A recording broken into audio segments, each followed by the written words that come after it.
ABC15 Mornings.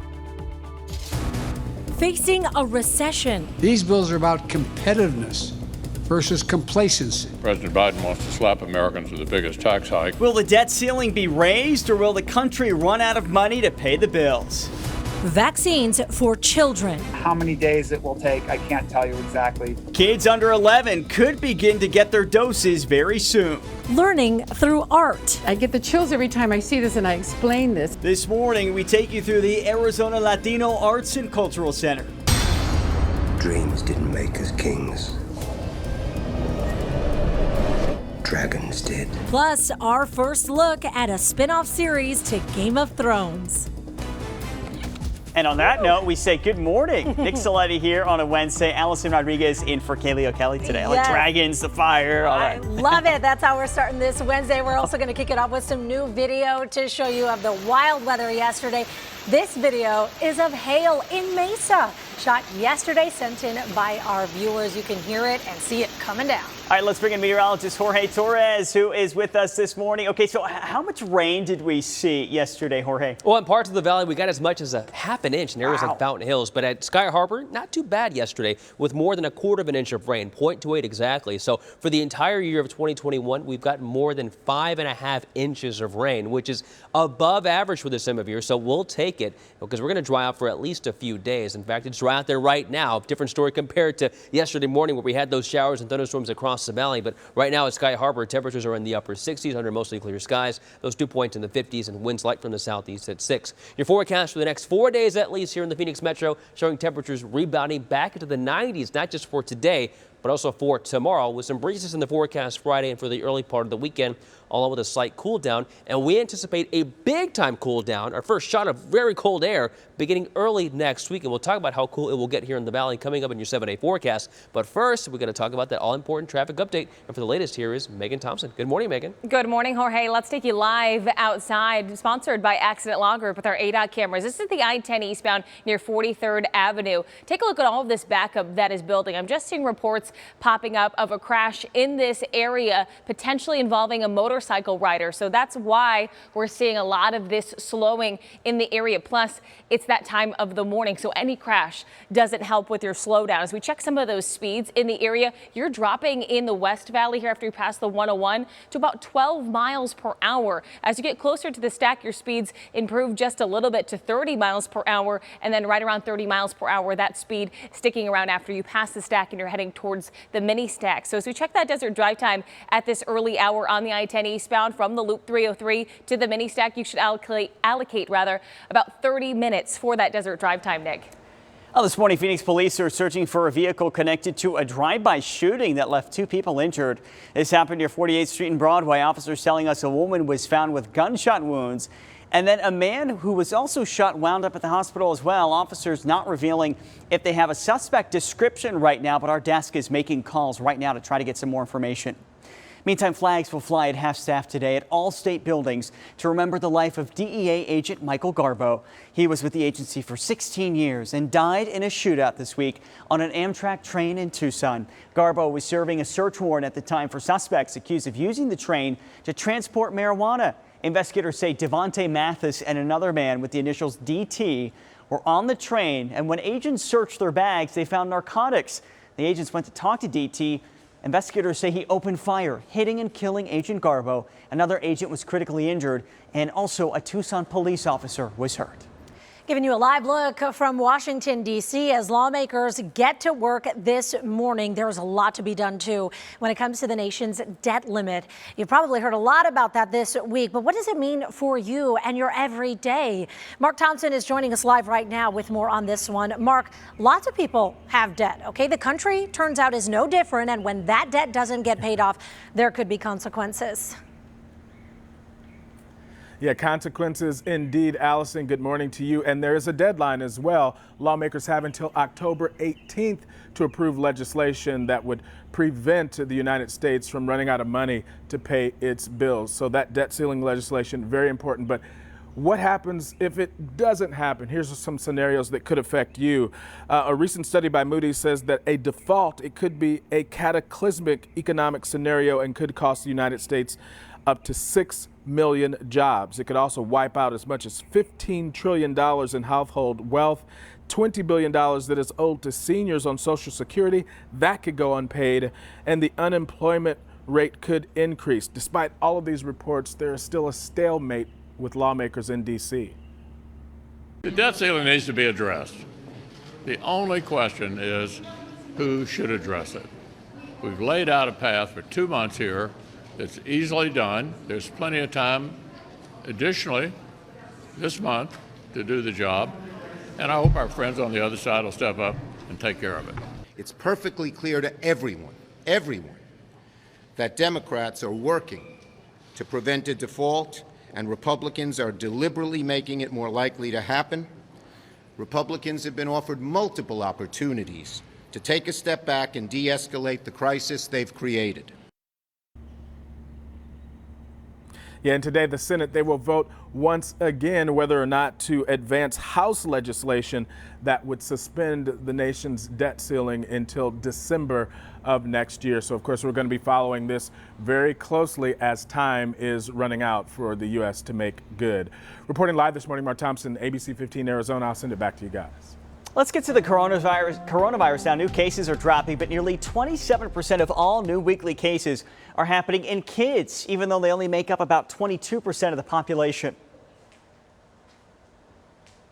This latest wave of COVID-19, particularly down south, there have been thousands of children hospitalized. And frankly, it's an embarrassment in a developed country to have even 100 children like we've had die of an infectious disease that's preventable. So here's the good news. The FDA could issue emergency use authorization for the Pfizer vaccine for kids as soon as the end of this month. Now, that's when the FDA is meeting to discuss Pfizer's data. This vaccine would be for children 5 to 11. Well, vaccines prevented many from getting COVID this year, and a new report from Health and Human Services estimates 250,000 cases and 39,000 deaths were prevented between January and May. That same report shows vaccines were linked to fewer infections, hospitalizations, and deaths among people with Medicare. More Americans are now getting booster shots than first doses. About 400,000 Americans a day are receiving a third dose. 65% of Americans are now fully vaccinated. If you still need to get the vaccine, today the city of Peoria is going to be offering 4 COVID-19, flu, shingles, and pneumonia. Stop by the Peoria Community Center from 8 till 3. If you can't make it today, don't worry, because they're going to be offering this clinic as well next Tuesday. You know, in the future, will we skip the shots for a patch instead? It's currently being developed. Researchers say this vaccine method is more useful for a number of reasons. The first is it can create an even better antibody response than a traditional vaccine. We actually have 100 to 1,000 times more immune cells at the dermis of our skin than we do in our muscle. And so all, the COVID vaccines that hopefully everybody's gotten by now is being delivered directly into the muscle, and it's actually missing the majority of the immune cells that are the target. Now, the actual vaccine is inside of a thin form of sugar, and it's concentrated. It removes the need for extremely cold freezers, which helps with storage.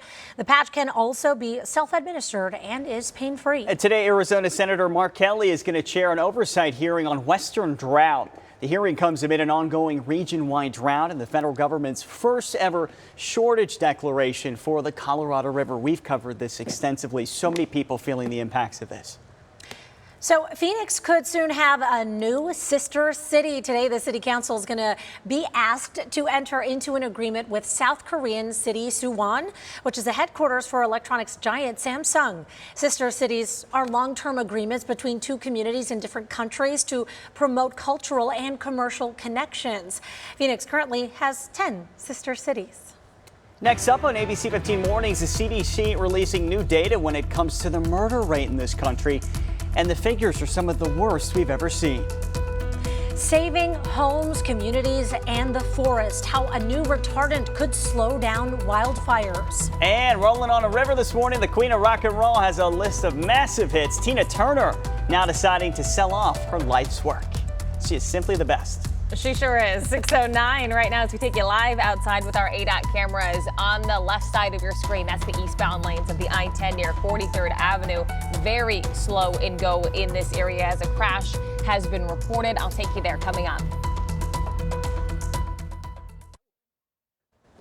Let's get to your top stories this morning. The U.S. just recorded its biggest increase in homicides in modern history.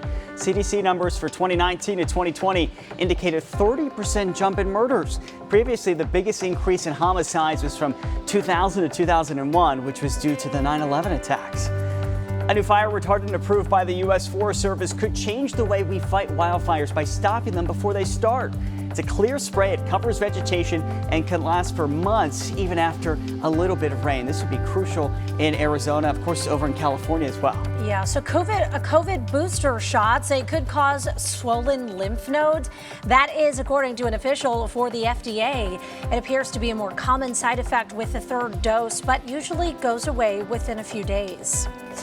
Rising prices are making it hard to own a house. New research shows the average household has to spend 32% of its income to afford a median-priced home. And new this morning, what's love got to do with it? Tina Turner has sold the rights to her music catalog spanning 6 decades. She is such a legend. The financial terms of the deal have not been disclosed, but industry experts estimate the deal is worth more than $50 million. I'm surprised it's not worth more than that. Tina's 81 years old, still doing a lot of stuff. In a couple of weeks, she's going to be inducted into the Rock and Roll Hall of Fame for a second time. Simply the best. Speaking of Simply the Best, let's get over to Megan for your traffic.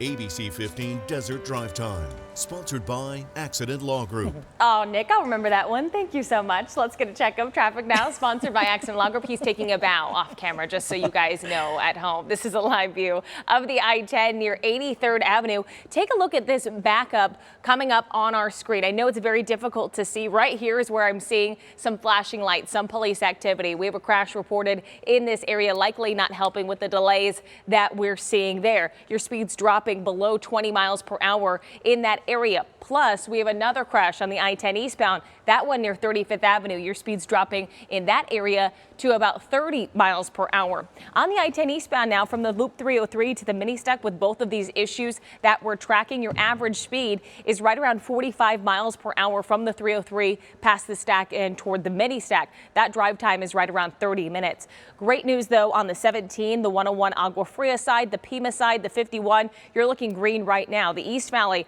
also good conditions. US 60 westbound from the 202 to the 10, your average speed is above the speed limit. You could slow down. No issues out there. Your drive time is right around 15 minutes. Now let's get a check of that most accurate forecast with meteorologist Jorge Torres. Hey, good morning, everyone. Quite a different story this morning compared to yesterday, where we were tracking scattered showers and thunderstorms throughout Arizona. Now just a few pockets of light rain near Sholo there along the Mogollon Rim. And notice the main storm that produced all the crazy weather yesterday is now racing to the north and northeast. So behind it, dry air is moving in. And temperatures across the state anywhere from 34 up in Flagstaff. Good morning there in Coconino County, and down the road in Sedona, now 54 degrees, near 60 in Globe, right at 60 there in Pinal County, and mid-60s to the west from Lake Havasu to Bullhead City and Yuma, now at 73. And here in Phoenix, temperatures are in the upper 60s. Your drive time forecast showing those temperatures staying in the upper 60s this morning. We'll call it a quiet morning, especially compared to yesterday. Abundant sunshine at midday with temperatures in the mid-80s and topping out at 90 degrees for the commute home. So we'll call it a warmer afternoon, not just here in the valley, but across the state. With highs staying in the 60s up north, 70s in areas like Sedona, Payson, and Prescott, and 90s along the Colorado from Bullhead City down to Yuma, and in southern Arizona today, highs generally in the mid to upper 80s. A look at futurecast from now through Friday, showing you increasing clouds and perhaps a few spotty showers, mainly in northwestern Arizona. But the big story with the next disturbance coming in is not the potential for rain, it's the potential for breezy to windy conditions, especially Friday and Saturday. But temperatures not really cooling off that much until next week, when our next storm system comes in. And in fact, the 6 to 10 day temperature outlook showing you a lot of blue for the west, meaning the possibility of cooler than average temperatures for the middle part of October. And in fact, your 7-day forecast shows just that. Now today through at least the early part of the weekend, temperatures staying in the mid and upper 80s to near 90 almost each and every day.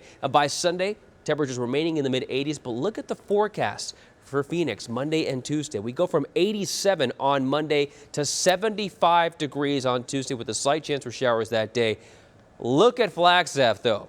We stay in the 60s for highs through at least Friday. Slight chances for showers almost each and every afternoon, with a better chance on Friday, with lows staying in the 30s. A nice but mild weekend on tap. And then look at that Tuesday forecast for you folks in the high country. We're calling for highs to stay in the mid-40s. And yes, that is a snow icon, meaning the possibility of some snow for you folks there in Flagstaff, the first significant storm of the season as far as cooler temperatures and perhaps a few flurries. But again, to recap, temperatures from now through at least the weekend here in the valley, calling for temperatures to stay in the 80s and 90s, but cooling down on Tuesday with highs in the mid-70s. Wow, it's like we're heading straight to winter there, Jorge. Yeah. So much history, even legends are taught through art. It's a way to teach and create a real sense of community. And I stopped by the Arizona Latino Arts and Cultural Center to see how they're keeping that tradition alive now that the doors are finally back open. This is La Llorona right here. Elizabeth Toledo is a natural storyteller. I get the chills every time I see this and I explain this. Every piece we pass at the Arizona Latino Arts and Cultural Center has a story to tell. This is the woman looking for her daughter, or you know, some of the lost, and this is, as you can see, she's in black and white. She's not in color, so she's not there anymore.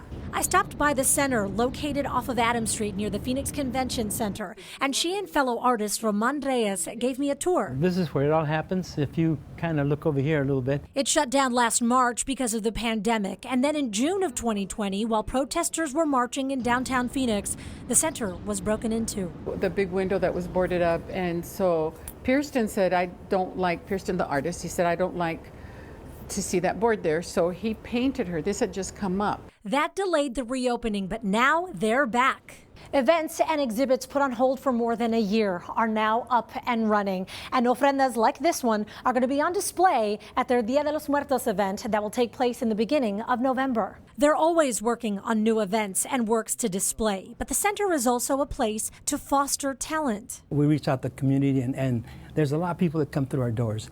And so we're here to serve them, and we're here to help them and to educate them. They say this is a space for everyone to come and be heard. And with new talent always emerging in Arizona, they know there will be no shortage of stories to tell.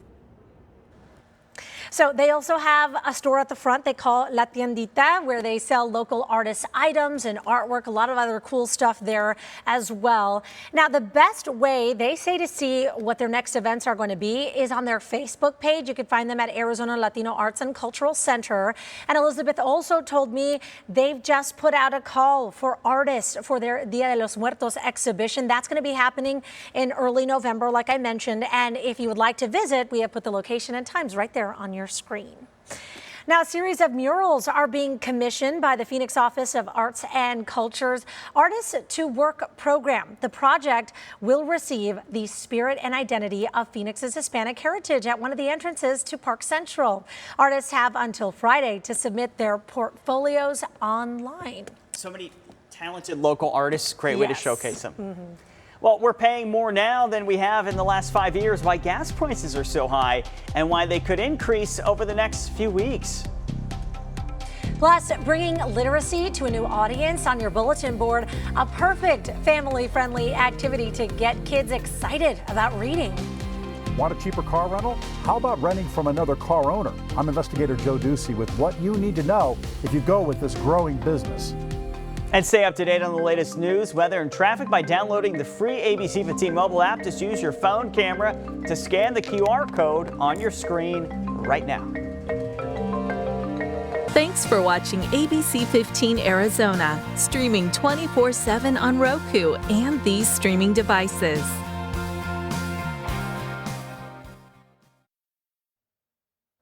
.624, bringing children's books to life. It's on our bulletin board for you this morning. On Saturday, the city of Peoria hosting a ribbon cutting ceremony at Pioneer and Paloma Community Parks to welcome 2 story walks. So that's what they're called. They are story walks. Kids of all ages welcome to see this. They can see their favorite stories come to life in the park. This starts with the I Am Peace by Susan Verdi and From Head to Toe by Eric Carl. Librarians will lead everyone through the interactive storytelling experiences. The event is free. That's the good news. All the details on your screen right now.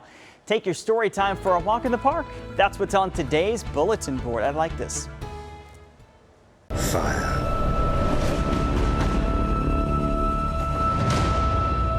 And blood.